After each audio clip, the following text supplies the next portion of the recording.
I've had a lot of comments requesting that I do a durability test on the Sony Xperia Z5 Premium. It's actually one of the only phones on the market with a 4K 5.5-inch screen.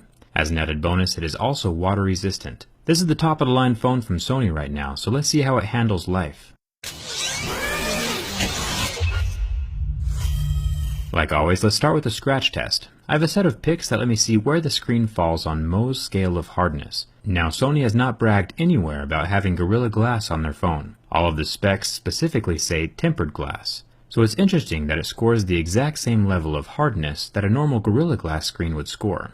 A level 6 leaves a mark on the screen, but a level 7 pic leaves a deeper groove.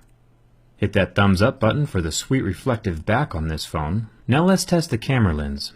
This is always important to photographers and videographers, especially since this phone is rocking a huge 23 megapixel camera. Unfortunately, it looks like the lens is made out of plastic and is easily scratched. Even my level 3 pic can scrape it. This is exactly like the plastic camera lens on the BlackBerry Priv. As you can see, the lens sits pretty flush with the back panel of the phone, so if you ever set your phone down, it'll receive almost no protection from that little circular lip around the edge. Now that you know, those of you with this phone can avoid damage there in the future. It looks like the back of the phone is scratch resistant. No marks can be found underneath my razor blade. It is a huge collector of fingerprints though. The Sony logo is actually on the underside of the glass, so it is completely smooth on top. The sides of the phone are made of metal, but can still be scuffed up a little with razor blades and keys. Onto the burn test. The phone is still fully operational at this point.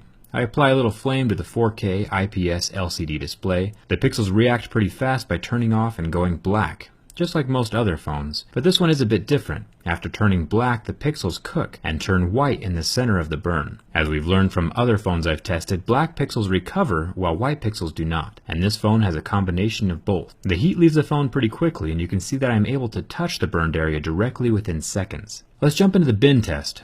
The initial force of my hand snaps the sidebar right next to the power button, which seems to be a theme with bendable phones like the iPhone 6, HTC M9, and the Nexus 6P. That power button is just a weak spot for these phones. The phone is still fully functional at this point though. There is no catastrophic failure like the Nexus 6P. When I bend it back from the other side, the sidebars next to the SIM card slot break open. So yes, the phone does bend, not to destruction like the M9 or the 6P, but it is indeed broken. If they could make the phone a tad bit stronger and fix that camera lens, it would probably be one of my favorite phones right now. Thanks for watching. If you've enjoyed this video and want to watch all of the other major flagship phones tested in the future, make sure you're subscribed. I post behind the scenes stuff most regularly on Instagram and Twitter.